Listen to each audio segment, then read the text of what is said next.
So I wanted to chat a little bit about how exactly I go about addressing the fact that I have multiple W's on my undergraduate transcript. I reference it in a few of my secondaries, especially in the sections where they ask if there are any.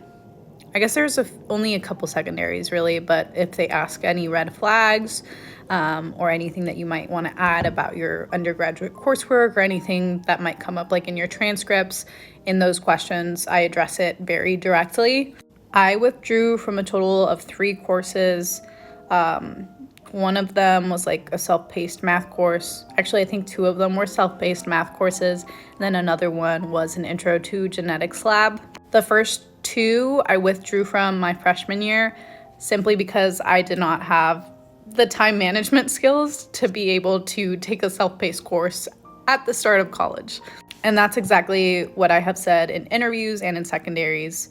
I took this course my freshman year of college. I was a commuter student who was living at home and commuting to school and really didn't understand, the workload and the planning that was necessary to fulfill a self-paced math course. When I retook the course, I had learned a lot of the skills that I lacked initially during my freshman year of college. I'm not ashamed of this in any way, but it is a part of my journey, and I learned a lot from needing to withdraw from that course and take it again. For the third course, which was an Intro to Genetics lab course, I withdrew from that during, I think, the second semester of full online learning due to COVID. And I have mentioned that too in my secondaries and in an interview of saying, yeah, that was not my brightest time in my life. In that period of time, I was going through the diagnosis of having anxiety and depression, and I really did not know how to manage those diagnoses on top of a full course schedule. I also found it really challenging to navigate what's meant to be an in-person lab fully online.